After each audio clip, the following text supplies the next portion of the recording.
John had a good idea. Yeah, you know, maybe those bigger chairs were just for us.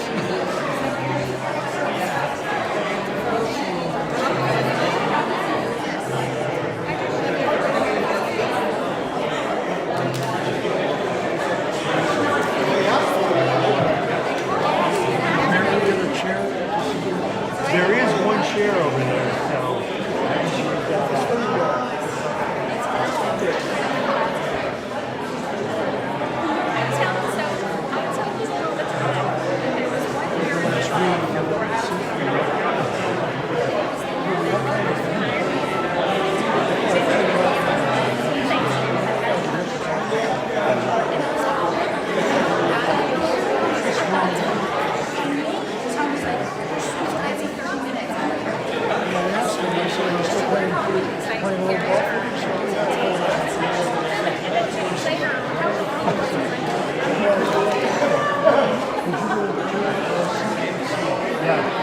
There are some empty seats here.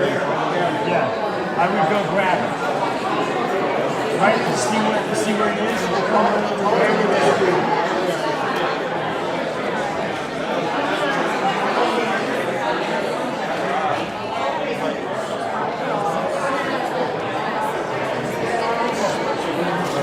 You're relegated to the back like us. You're a gentleman. Not that kind of guy.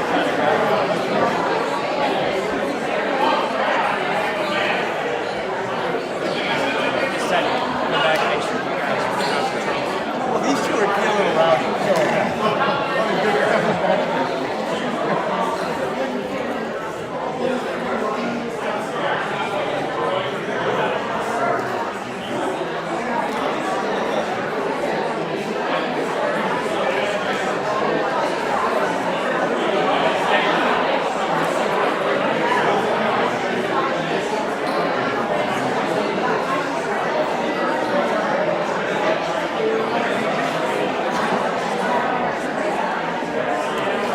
Block your view. You want to stand in front of me? Okay. You want to stand here?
the meeting, that's a good start.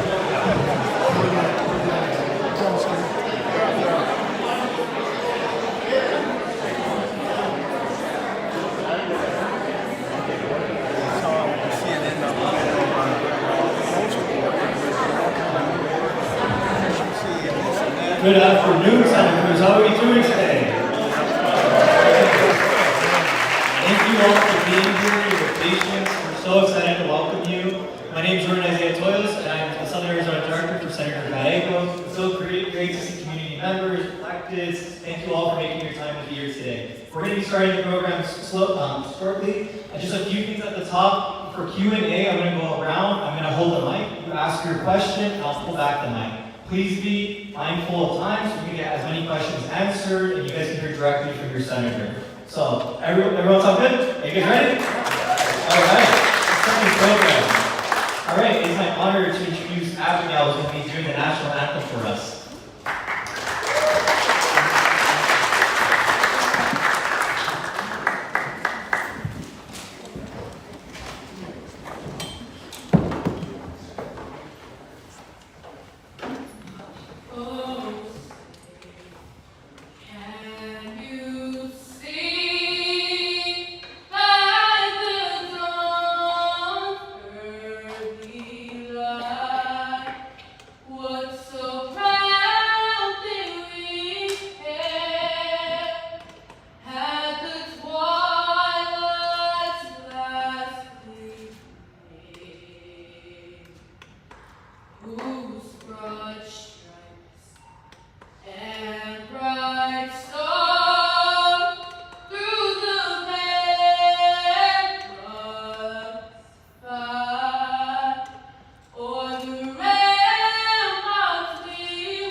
Supervisor Davis to the stage to be introducing the senators. So let's give it up for Supervisor Luis Davis.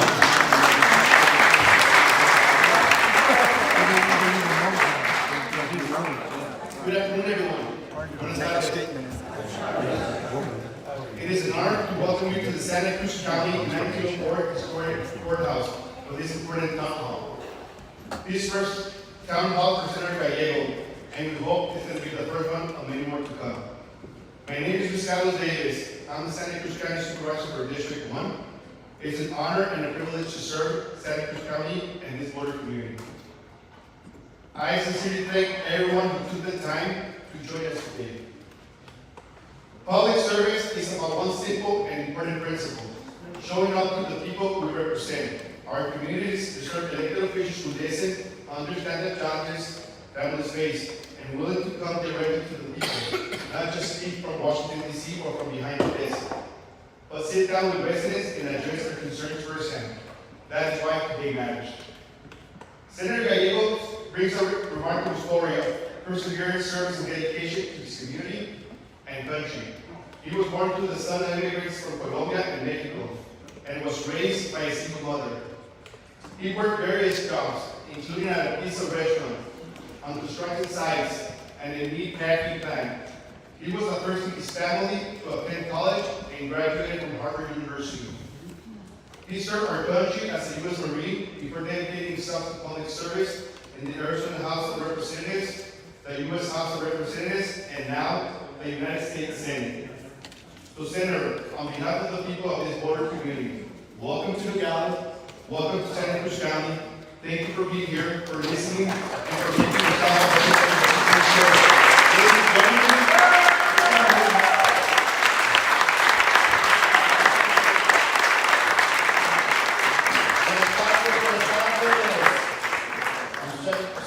I'm a little late. Just had amazing students out there playing mariachi music and then the Aztec traditional Alpate dancing. And, I will tell you, that is the most interesting introduction I've had to any of my town halls. But that's what I to come down to you guys. So the reason we're here is because, town halls happen all the time in Arizona. But let's be honest, those town halls are always in two places: Pima County or Maricopa County, right? And when you're the senator of Arizona, you're not just the senator for Pima County or Maricopa County. You're the senator for Arizona. And you deserve a town hall just as much as those citizens are. And you shouldn't have to tell we've been trying to get by that. We've had town halls all over the state. We've had them in Navajo Nation, northern part of Arizona. We've had them out in Yuma. And many years ago when I first started going to Nogales and then ran for office, I said I would also do something of that nature here and continue to show up in Nogales, not just every 6 years when I was running for office. So whether you like it or not, I'm living up to my promise. So the other thing, first of all, we're excited. Good. Yes, right. All right, well, first of all, I will thank you for singing the national anthem. That was amazing. It's always hard to do. And I understand how some of these kids are getting performances I but goes to show you that you've got great parents and great mentors and great teachers that teach that. So I don't want to speak too long because I want to give you guys time to ask me questions. I'll kind of give you a rundown of what's happening in DC, and things that I've been on the horizon and worried about too. Number one, first thing that we're very worried about is water. As you saw and heard that they're going to do a water cut on the corridor. Now, Nogales doesn't get as much water that's from the CAP, but hey, we're worried about the state in general. That was, I think, in general, just a broad deal. Arizona has been working very hard for the last 2 years in terms of water conservation. And, pay people to stop farming, and totally you're done farming, parts of not farming, not seeing the CAP water. Restricted where we could go. And at the end of the day, they ended up punishing Arizona disproportionately. Now, it's not as bad as it could be, but for the next 2 years, it's going to be hard. And what's worse is it can get worse after the next 2 years. And so we've been working, obviously, to get it up. The other thing that we need to do is the federal government needs to step up and release a lot of money that we voted for to create, water, blue water, cement the canals, to do water reclamation projects. And the reason that's important, and I don't have to explain to you all here, we're surrounded by federal land all the time, right? Arizona is 65% federal land, tribal and federal land. And for small communities, there's only so much you're going to be able to tax. So if you need to build a new water system, who are you going to tax? You're so landlocked half the time, by the federal government. But yet you have the federal government making decisions for our small towns and counties and communities that's going to impact. I'll give you a good example, Parker, Arizona. It's a community out on the Colorado River. It is 100% surrounded by federal land. They need a new water system. The new water system is going to cost them potentially $20 million. They don't have the capacity to build and raise over $20 million. They just don't. Right? It's not because they don't want to, it's just that they can't go in and just start building federal land taxing people. So this is where we need to be stepping up. We've been talking a lot about food and food inflation, and partly it also has been because of the trade wars. Right? Trade wars are the dumbest war, and I was in a dumb war, I was in the Iraq war. This is almost as dumb as the Iraq war, right? When you're trying to deal with inflation, you're trying to bring down the costs now, right? And you see a good solution, which is just across the border, where we have a history of being able to trade with Mexico and Canada, by the way, especially when it comes to food and goods in general, whether it's production or anything else like that. Why are we going to impose a cost right now? Everything is so expensive. I don't have to tell you guys, but you guys see it everywhere. Food's expensive, goods are expensive, cars are expensive. This trade war we're having in Canada, for example, it's only going to increase the costs on cars. Because most cars are made with parts from Mexico, Canada, and the United States. Auto parts that are made in Mexico are imported to the United States, and put in parts of the cars that are shipped out to Canada, and so they come back here. Every time they cross that border, you're going to add a tariff onto that. That means that you, as a consumer, are going to end up paying more and more. And some of these ideas are just not going to change overnight. The president thinks that we add, tariffs onto car parts, that someone will be able to build car parts in the United States. You can't build a factory, car part factory in the middle of the night in the United States, or anywhere for that matter. You can't build a aluminum factory. That takes about 7 years. So for at least 7 years, or until he's gone, we're going to have to keep paying for these tariffs. And again, it's an unnecessary tariff. I was here for the second go around when it comes to USMCA, NAFTA. We sat down with our Mexican colleagues, our Canadian colleagues. We had a good deal. We worked it out together. That's how you work with your friends and your allies. You don't treat them the way they're doing it. It's not just bad politics, it's also bad for business. And the last thing we need to do is do anything that drives costs up. We're always been very concerned about staffing at the border.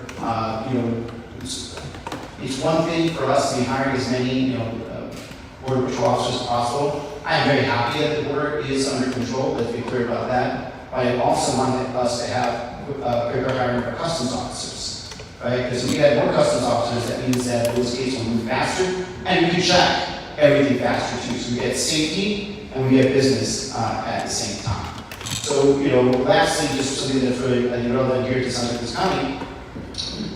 Is I'm very worried about the upcoming Medicaid cuts and the cuts that have already started in the states. The reason that actually matters the most is because rural Arizona will be hurt the most by these cuts, right? Some of our clinics out here, and I've visited some of the clinics here in Douglas, also the city of Douglas. I was just in Morenci, Claypool, and Graham County last week. When we start cutting some of these services because Medicaid is cut, we're going to lose some really harsh specialties with this. So I worry number one about OBGYN. It's very hard to find a good OB for men. That means doctors that take care of women. Yes. I mean, just to be clear, right? But especially when it comes to delivery, right? And why that matters is to have a good, safe delivery, you have to go to these appointments, right? My last child, Cooper, he's now 14 months. We saw some complications. We ended up going to see the OB a total of 11 times, which is a little more. Thank God, that was just a 15-minute drive, right? Now imagine what happens when OB services start shutting down rural Arizona. You're going to be driving miles and miles. And if you're, not making good money, are you going to be making that drive, right? That's the way the gas prices work. And then what about trying to get time off from work, right? Because you have to actually get, medical leave. And a lot of these, smaller businesses don't offer medical leave, or they just don't do it. So you're going to have women skip having some of these OB appointments. They're going to miss some potential complications that happen from that. So you could have low birth weight, you could have others that go with maternal problems, and all because we're going to end up cutting Medicaid, which again is going to affect mostly more rural Arizona. Not that I don't care obviously about Maricopa County, but there's more hospital systems in those areas, more doctors in those areas. But once we start closing down here, there's going to be a big problem. We're really seeing that with some of the kind of specialists. And so I'm going to try to do everything we can to reverse that. Food stamps, I'm sure you've already seen that from some of your neighbors. Arizona's had the largest and drastic cuts for people on food stamps. It's not because we have that many people, it's not just people that are here illegally using food stamps, because we don't have the bandwidth to actually process them, check them once they get kicked off. So right now, we've had over 400,000 people kicked off in Arizona from food stamps. That's a lot of people. That's a lot of people that have to go and try to find, go to the local food store, borrow money, whatever it is, the local food bank.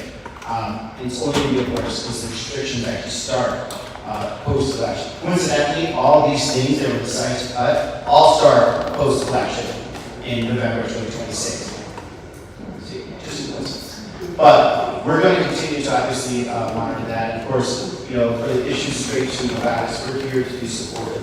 We've been to the Nevada Watch for quite a while. Everyone has been in that fight. We understand the complexity of it. We understand the harm that backwash water coming from Mexico can cause, and infrastructure costs around that are something that we're not ignoring. Of course, this is why we try to secure the $32 million to get that done.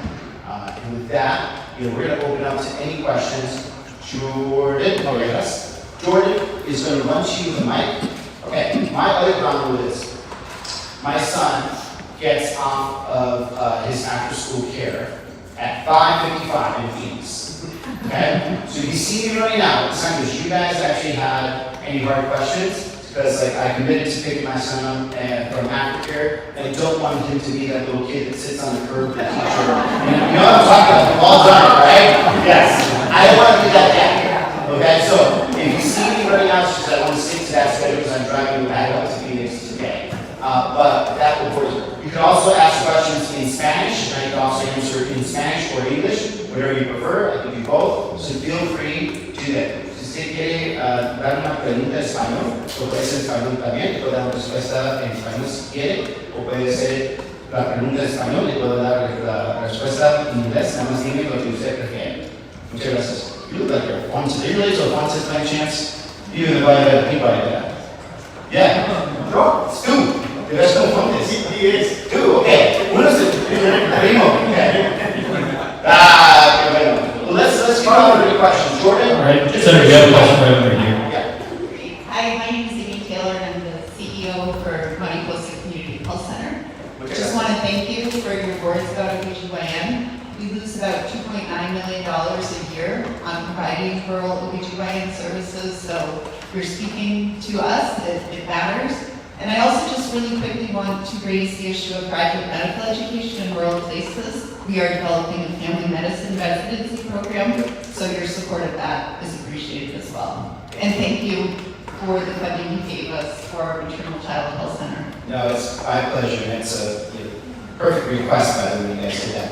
The graduate medical education, basically, the way we usually keep doctors is we give them residency. And it's hard to get doctors in rural Arizona to begin with. But if you get them in your residency program, there's a 60% chance they stay here. The problem is when you start cutting those programs, then they go away. In Arizona, we've always been behind the curve when it comes to GME, and especially down here. I'm hoping that Phoenix opening up, AC opening up the medical campus, and those are going to be big territory, not the size guys. But I'm hoping that it will add more. And UVA just did a really good residency program with Yuma and with the Hillary community. So there's a lot of possibilities of us kind of developing more kind of rural practicing for us to do that. And they again, Mighty West is one of the places we cite all the time. Yeah, true. Right, question right over. That's man. Good afternoon. First, I want to say thank you for your time and thank you for your service. My pleasure. I'm Dr. Lisa Redpath. I'm from Rio Rico, town next door, and here's my question. In the past, many people voted for Trump or a third party because they felt that the Democratic Party and its leadership had failed them. As a registered independent voter who has supported Democrats, Republicans, and other parties in the past, I would like to know what the Democratic Party will be doing differently in the future to win my voting confidence and the confidence of others. I want to vote democratically because I love it and I'm enthusiastic about it, not because it's the lesser of the evils. Can you help me with that, please? Sure, and somewhat different, this is an official federal, this is a federal government event, it's not a political event. So I can make sure I don't get anyone else in trouble. But generally speaking, let's talk generally speaking. I think the most important thing that we've messed up as Democrats is that we've been talking a lot and not doing much. And for me, just for me growing up, I grew up, I grew up poor, right? My mom worked hard. She was a secretary. My dad left, pretty young. Thank God he was a bad guy, drug dealer, everything else like that. Raised three of my sisters, I helped raise three of my sisters. And we went to public schools where I had great teachers that cared about me and took care of me. They knew that we were a poor family, but they knew they were a good family, right? I was in a free lunch program. I worked, after school hours to help out my family. I got to go to college on Pell Grants, student loans, scholarships. My sisters did all the same. My mom put all four of the kids through college, and she went back and got her college degree. And so a lot of what I'm successful for is because I have a very strong family, a strong community, and programs that care about, right? Because it didn't matter if I was poor or rich, they said this is a family and kid I want to invest in. And we were able to live the American dream this way. The problem right now is a lot of people don't feel that way anymore. They feel that they're working harder and harder, and it just feels awful because they're not making. And I've worked some really hard jobs, and I'm sure the supervisors introduced some of the jobs. Like I worked at a meat packing factory. I don't know, some of you guys have probably done that. That's hard work. It's disgusting. And I worked as a carpenter. I worked in restaurants, and from my experience, the worst thing you can do is work your butt off and still feel like you're falling behind. And the worst than that is if you work your butt off and you feel like your kids are actually worse off than you. What's happening right now is Americans are feeling that, and the Democrats in the House are not answering that call, right? And so, like this year, one of the things I've been focused on for example is housing, right? And we even have a rural housing problem too. People think this is just a purview of cities. No, we have problems in rural Arizona. We can't even find good housing. It is so expensive to buy a home when you're at a place, right? Right now, the average first-time home buyer is 39 years old, right? 39. What does that look like in that mind? Imagine what you're doing at 39. Are you starting a family if you can't buy a home, right? Are you having stable relationships? Are you growing as a person if you're still at home or in a rooming situation with 6 other people? So this year, for example, I worked with Republicans too to pass the Road to Housing Act, which is going to actually help bring more housing. It's a start, a lot more to do, but this is the kind of thing we need to be focused on. Making people's lives better, right? So it actually makes sense why you work 40 hours a week, right? Because you shouldn't be working for the sake of working. You should be working for the sake of prosperity. So you have time with your family, so you enjoy the life, actually live the American dream. And the fact is that Democrats didn't do that for years. We just were trying to be the people that worked out with Trump, and we're hoping that we could get enough to win. And it's not like that just didn't work out. Thank you. Other questions? Certainly, Josh Ruben over here. Oh, sorry, go ahead. Thank you, Senator, for being here. Thank you for hiring Jordan. He's a fantastic person. He's not getting paid raise, so However, we have a big project that GSA has announced of the Deacon City remodernization. One of the biggest issues that most of the people in the community have been asking is staffing our ports of entry. Yes. And you mentioned it right now at the start of your conversation.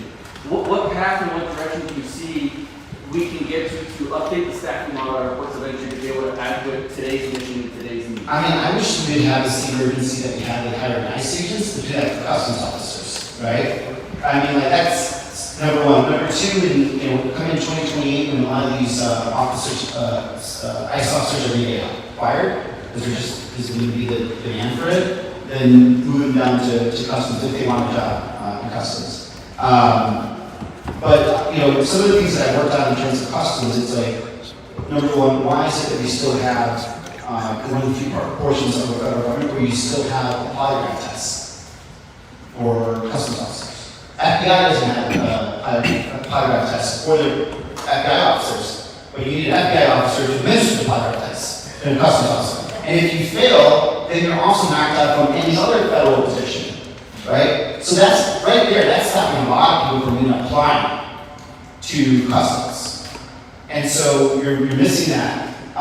There needs to be quicker pathways for veterans. One of the bills I worked with Martha McSally when she was in the Senate or in Congress was to make it easier access for you to be in the military and cross over to customs. When I was in the Marines, I had top secret clearance, right? But the nation gives me top secret clearance and trusts me with a weapon and making life and death decisions. Why are we not giving these men and women the same opportunity to do on-the-job training when it comes to customs, right? It's just we're stuck in this old bureaucracy that makes zero sense. And then we have to actually just pay more. There's just some areas where it's going to be harder to recruit someone, right? Everybody wants to be a custom officer in San Diego, right? I mean, who would? I mean, right now they give it to you. Many of you guys are retired. They say, "Come work with San Diego customs officer." Of course, you get that, right? But the way that they actually pay is you get paid more from living in San Diego than actually for you doing customs work here in Dallas. Why? Because San Diego is more expensive, right? But if anything, this should be treated more as what we do in the military, when places are harder to recruit people, and to keep people, should try to keep them higher, and you need to retain them, right? Because it's one thing to get the first-time person to come in, but the problem is once you get a customs officer, they go through the boot camp, they go through the school, they get on-the-job training, they could quickly get recruited away, right? And if the offer comes, next thing you know, they're going to Seattle, they're going to San Diego, they're going to the airports, and so we need to do the retention also. And then lastly, we have not given power for local hire, right? The local customs, the head of customs, should have the power to do local hiring. Hiring former police officers, for example, right? You don't give exemptions for former police officers if they're above the age, I think, of 45. Why that is, I have no idea, because you'll have police officers that will hit for 20 years pension, and they could transfer over and start a new federal pension. We all know double dippers, right? Nothing wrong with that. But we should try to use that as a way to actually staff what we need. And lastly, just a computer bureaucracy.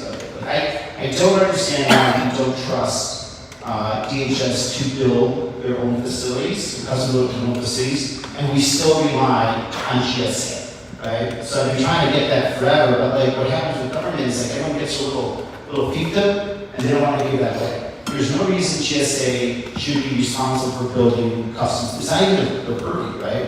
And then the maintenance, it's only to build it, but their maintenance is a problem too. Have you seen, some of you guys have ever gone to the Douglas Court? I mean, they have an office that's 100 years old and they have holes in the ground, right? And so they contact GSA and GSA will get around to it too. So one of my goals would be to get GSA out of the customs maintenance and building. DOD builds their own stuff, they contract their own stuff, it's not GSA. And so there's no reason for that to be there. Just those like 3-4 things are what we've been focusing on, and we will continue to do that. I've reintroduced my bill when it comes to the polygraph test with another Republican senator also, because I think just that one right there would be a huge help. Thank you. First-time college student, madam. You just got to respect the window. Yeah. Hey, Senator Diego, I'm a first-time college student. My name is Derek Kappa. I was born and raised in Santa Cruz County. And, I'm a Yale student of William David. Say congratulations, man. No, that's great. That's amazing, man. This is a letter you sent me when I went off to college, and this is one of my dearest possessions. Oh, that's great. And, aside from that, I wanted to ask you, being a first-year college student, obviously, Latino, but a minority, I've been working at Yale's Education Initiative in New Haven, and I want to know more about the DACA delays and how would you manage to introduce more of like these minority students across all different colleges without the limitations or the fear of feeling that you're in an unsafe place, especially being in a university, which should be in space for freedom of expression or First Amendment. Well, first of all, I mean, our DACA population, they're not even kids anymore. They're 30-year-olds, right? Some of them get pushing 40. A lot of them are teachers. They're a very necessary part of our economy now. And, I've been talking to, confronting, pushing forward on Secretary Mullen to understand that these DACA renewals are taking too long, and they're doing it on purpose, right? These claims not to be, I'm convinced that they're purposely making it so these DACA recipients are uncovered, and then in the meantime, since they're not in compliance, they lose two things. Number one, they lose their jobs, right? Because in order for them to work, they have to have DACA. And a lot of times, once they lose their job, lose their DACA, most of them are going to lose their jobs. And then that makes them essentially pretty close to being deportable if they find themselves in the wrong situation. So very, very worried about that. In terms of, whether it's a TPS community, whether it's DACA, we need to have a way better policy when it comes to students. Students, investing in students, especially college students, are investing in this country, right? That doctor recipient, the TPS person, they're going to be part of our economy. They're going to get married at some point. We used to have a lot of DACA students and recipients, and a lot of them got married or got their paperwork together, right? That investment in them, they've been returning, starting businesses, paying taxes, right? Why are we spending money sending these kids to high school, private public high school, and sending them to college, and they're going to keep them out of the country, right? That's just bad investment. So figure out how to do that. You should be able to express your First Amendment rights respectfully anywhere in this country, right? I mean, within the borders of this country. I think that there was, this administration has overshot. In some regards, they were correct because there was some harassment of Jewish students a couple of years ago, especially post October 7th. But then now they're using it as an excuse to go after any student who has any political opinion that is against this administration, right? It's one thing to protect students, right, which we should rightfully do. We should be protected whether we're being Latino, or being Jewish, or being gay, whatever it is, or harassment. But you should also be able to have a balance and be able to express your First Amendment rights. This administration, especially under Marco Rubio, has used that power to basically intimidate people that just have disagreement with their opinion. This is the United States. We all have different opinions. We should be able to have a debate without, having to feel like they're forced to have this country. And the more you kind of start doing that, the less likely you are to recruit some of the best minds around the world. There's a lot of reasons why this country is as great as it is. One of the best reasons was post-World War II, and actually pre-World War II, is that we had so many of the best and brightest students, professors from all around the world that said, I want to get the hell out of here, right? I'm afraid what's going to happen there. And that's how we ended up having some of the best breakthroughs. It was immigrant scientists, immigrant professors, immigrant students that came to make this country great, because we're a free and open country. The way that we're acting right now, we're going to see a lot of that brain drain start going to other countries. And we're already seeing, in terms of just like visas for some professors. We have France that's offering permanent residency to any American researcher that's willing to go, right? Europe, the UK system is happy to take anybody that speaks English and can teach because they want to compete against our other principal ASU. China is straight up offering money, professorships, and everything else like that for any Chinese national that wants to return back to China. So we've invested all this money in all these great bright minds, and we're going to lose them to other countries. Dumbest thing to do. I know there's a back here. The guys in the back are always the ones that are forgotten. You gotta turn it back. Well, real quick, thank you, Senator, and thank you for your service and your providing as well. And my name is Malky. I'm the owner of M&M Family Orchards here in Puerto Rico in Santa Cruz County. It's an educational ranch. We teach kids on farming and STEM. And over the past several years, we've been able to obtain grants to find water conservation techniques. We've noticed that those grants are no longer existent.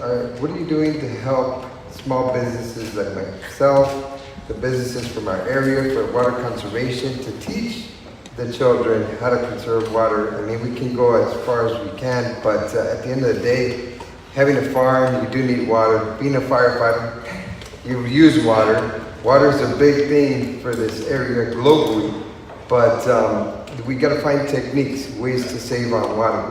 We've taught with catching rainwater, using groundwater, and we've relied on grants and things like that, but they've dried up. Yeah, were they for the Department of Education grants? Were they interior grants? Department of Education through the University of Arizona. Yeah, yeah. So this administration has really come and just torn up a lot of these grants, and part of the Department of Education too.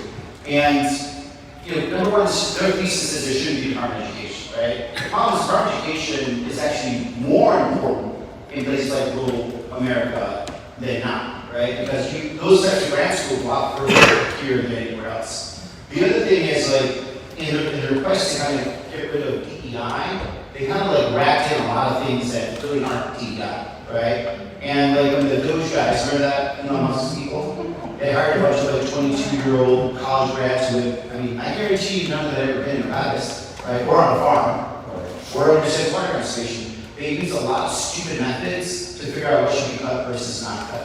But, we're trying to get all that back. Like I was kind of talking about this earlier, there was a lot of money that we put in under Biden to do water conservation, to do water creation, stuff like that still has not been released, so we're going to be pushing on that. For the particular grants you're talking about, make sure to talk to Jordan, and see if you can be helpful in particular, because even though obviously we're different parts of, different parties, I think keep an open line of communication with our cabinet secretaries. Mullen, Mullen was my neighbor when I was in the Senate, we still talk a lot. And then Burgum and a couple of the other ones, myself and a couple of senators consistently get worked on, especially at Western State, because we need to have good relationships. So get us more specifics, and we can see what would happen.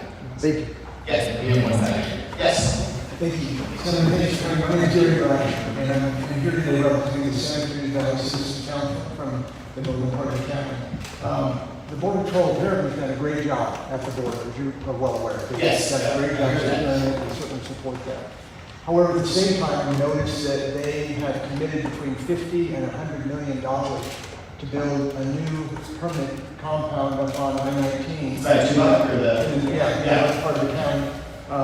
And so I guess two questions. One, if you've developed a position on that checkpoint yet, and number two, if you could help our community encourage the Border Patrol to even present a plan of what they plan on doing, because at this point they've been pretty quiet about it, and we'd love to have some public comment and dissertation about it. So those are the Well, certainly, especially when you're spending any type of money at that permanent level, you should always have a public comment period. I'm absolutely fine with temporary border checks because, you have to keep things moving because, especially when it comes to cartels, they figure out what you're doing and they figure out how to get around it and stuff like that. So temporary border spur checks, within the first 100 miles, I think generally be good. There should be some concentration and thinking about what does that mean to the local community. Are you going to cause traffic backups? That's a problem right there. Especially when you're dealing with Tupac, it's not the cars, it's like the semi-trailers that start getting backed up. And then you have all of the diesel, it's got kind of slow moving speeds. So local consultation matters, that's number one I would do. Number two, I don't like the idea of a permanent station. Number one is, just for bad enforcement policy. You start doing that, then people should start going around. Sure, I'm sure you have to do checkpoints all the time. You do checkpoints. How many stationary checkpoints do you have that people know where it is all the time? Right. We never did that, right? Even when I was in Iraq, I used to search vehicles, in the middle of really bad hostile territory. We moved our checkpoints all around all the time because if we didn't move it, the insurgents would know how to run away from us or how to attack us, right? So this is not a very smart policy. Look, I do think, again, I think Border Patrol has done some good work in terms of shutting down illegal crossers, but sometimes they're doing things for the sake of to show that they have force and power versus enforcement. That's not good enforcement. So I'm against a permanent station. I think we've actually gone on the record on it. And I've spoken to former Secretary General about it, but we'll also bring that up again. Jordan will make sure he notes on this. And when Secretary Mullen comes to my administration, right? When it comes to my committee, here, I'll bring it up. Senator, we have Councilmember Morales. Good to see you, Councilman. Hello, I'm Debbie Morales from the town of South. I'm sorry to take up Senator Gonzalez's time, but I need time to. This is kind of a comment, maybe a question at the end. I have a special needs daughter who's 26, and one of her proudest moments was applying for food stamps. So we're therapists and being accepted. She qualified for food stamps and taxes. She also got Medicare a few years later. She was just brought from food stamps and her nexus. And Medicare is now charging her $200 a month for Medicare. My comment was, there was a debate the other day with Alan Fedicala and Daniel Falquez, and he made a comment saying that his son was on access. He was dropped from access. Falquez made a phone call to Biggs, and he was taken care of. So why do people, I have to advocate for my daughter every time, because she has special needs. But there's people that are not special needs that need access. Why do they have to have a connection in order for the government to use it? No, you shouldn't. I mean, that's the kind of stuff that happens in third world countries. You shouldn't have to be friends with a politician in order to get service from your government, right? You shouldn't have to pay somebody, a lot of that stuff's happening now, to get access to your government. And it's just anti-American for us to be thinking that way, right? And for me, you contact me, I don't want to know your political affiliation to contact my office, right? You don't need it. You just tell me what you need, and we're going to figure out how to do it. I don't care if you voted for me, if you didn't vote for me, if you didn't vote at all. We're here to service you. You guys pay your taxes. We're going to take care of you no matter who you are, right? And there's no reason why what happened to your daughter. The reason we need to have good, proper government professionals is so we don't have to do that kind of work. I don't do that kind of work. We should have enough government professionals that work in access, that work at DES, so that way if something like this happens, you have somebody call, you don't have a backup to go through, everything else like that. And they're answering phones, exactly. And that is a design flaw, not design flaw, that is by design. So when I used to work at the State House, the first thing they would always cut was DES. DES schools in Boyd University, where they need money. We usually need money from our tax dollars, right? And that's what's happening here. It's ridiculous. We have the lowest amount of government staff right now in the history of the state, as well as the federal government. And what usually happens is those types of programs, right? Or like, for you guys that have kids right now, if you're gonna put in an IEP for your student, that's taking a while even for that to get approved. Because all IEPs, the individual education plans for kids that have, are a little behind reading, or they have a learning disability, the school has to put a whole plan together for them by law. But now, a lot of those plans aren't getting reviewed as fast as possible. Usually they have to come from the Department of Education. The Department of Education got lit. So the people that are approving these IEPs aren't there yet, right? So the reason we staff government is not for the sake of having government employees, it's for service and quick service and stuff like that. So I'm sorry that we're going through this. Like, I don't want to sound like that guy, but if you need help, obviously contact our office and we'll have to help out whatever we can too. Good to see you. Swahili is always invited here. That's it. All right, this will be the last question. Thank you, everybody. Good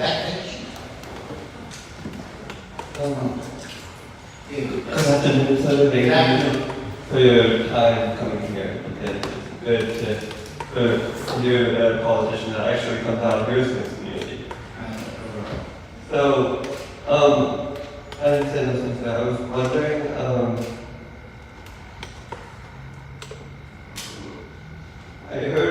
I just saw in this administration that various modes of transportation provide through the ethics of transportation are walking or are driving are getting pushed back or cut projects by the Department of Transportation.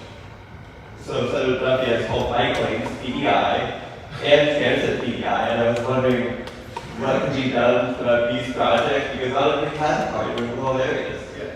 What can be done so that these projects are actually necessary because a lot of places they don't get cut?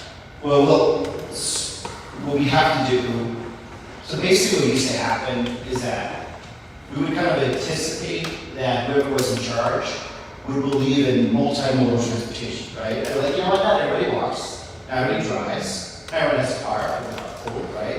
And so we always thought that, they would always understand that mission. And this administration came in and made transportation partisan, right? Right? And we should be encouraging all types of transportation, walking, it's actually healthy, right? And one of the things that we discovered, one of the main reasons why we have such high obesity in this country is because we basically designed everyone to take cars everywhere.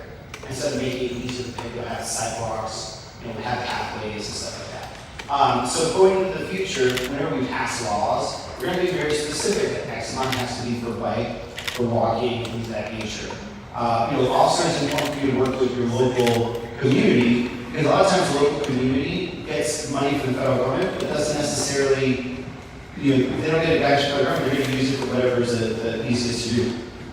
And the infrastructure for building roads is very well understood, right? They know how to build roads. They've been building roads forever, right? They have engineers to do it. I'm sure you're welcome to.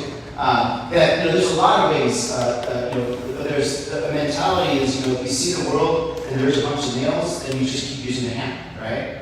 And so local government and input really does matter. It's just important to try to talk to them about making sure that there is an emphasis on bike lanes and walking lanes and walking paths. Because if they understand that, then they're more likely to respond to it. If they don't hear it, then they're just not gonna do it because they're just being responsive to the government. So I really encourage you to think that way. When we do bills now, especially if we have the surface transportation bill, we do have an emphasis to make sure that we're really carrying for all of that too. So, Jordan, we can take one more, I sure got one more. Trust me, I'm watching the Google map. You got time. Yes, there you go. Yeah. Hi, Senator. My name is Giovanni, and I was born and raised here in Dallas, Arizona, live over in Pima County, where I currently serve the senior community being a Medicare and Medicaid specialist, and have worked as a fiduciary in the public sector in Pima County and in the private level for a private law firm. So as an advocate for the senior community, especially those with limited resources, I can say that a lot of people here in Arizona, especially here in Santa Cruz County, depend on access, Medicare, and other federal programs. And many of us are concerned about the healthcare changes coming from the one big beautiful bill. Beyond opposing those cuts, what specifically can you do in the Senate now to protect healthcare access in rural and border communities like Nogales, especially as some of these Medicaid provisions begin taking effect in 2027? So honestly, we're going to have to use every piece of leverage to try to turn it around. But sometimes you have to cut. There was no reason to cut Medicaid. The only reason they went to cut Medicaid is that was the biggest bucket of money they could find, so they could justify cutting taxes for corporations and some of the reasons. So there's no reason why we can't turn that around. It's not just that, the extending the Obamacare subsidies also really matters because we're talking to the director here, Mariposa. Mariposa probably has a mixed, which are mixed payer mix? Medicare, Medicaid, and private insurance. What's the percentage mix? We have 47%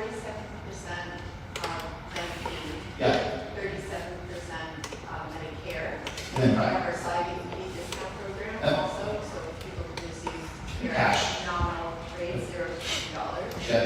And then we have commercials. Yeah. Mostly through. And so whenever we make these cuts, you're cutting big portions of these communities and they're just, getting put away. So the thing is, A, reverse it. Number two, we need to go further beyond that, right? We need to figure out how to expand coverage to universality. Everyone that is in this country should have medical coverage of some sort. So that way you don't find a situation where people don't have health insurance, right? We can afford a double-worn RAM that's going to cost us close to $200 billion this year. We can afford to expand Medicaid to every American, right? It ends up being good for the economy, it ends up being good for workers. I do think that one of the areas that we've also not invested in is in home care for our elderly. It's one thing that will end up saving us more money in the end if we can have people stay at home, pay their family members to be the medical providers for them, properly trained, with obviously someone like you coming and being a specialist checking on them. That ends up saving you a lot more money because they end up getting less sick, they end up having less hospitalization, longer longevity, psychologically it makes a big difference. There's a whole new world that we need to start thinking about when it comes to health insurance, medical care, that we just we've got to operate the same way for quite a while, and we're just not really changing our ways. When it comes to rural Arizona, we need to do a higher emphasis on telemedicine, right? Back to what I was telling you about in-home care, we don't have the massive amount of beds for kind of the senior care center you find in Pima County and Phoenix County, but you still have seniors here, right? So what are we doing with our seniors here? A lot of them, once they hit a certain point, they're just shipped off to one of the big senior care centers that Medicaid will pay for, and then they're further away from their family, they're further away from the culture they know. So having some type of, creating a program that the VA has right now, by the way, the VA will pay family members to take care of their veteran family member at home, is the same thing we should be thinking about doing for Medicare, especially for our senior community, especially in rural America, because it's just, there's no other way to do it. Unless we do think it's okay for us to be shipping these seniors off to places that they're just not familiar with and further away from their family. So thank you so much again for your time. Not teaching you, I'm trying to get to my son.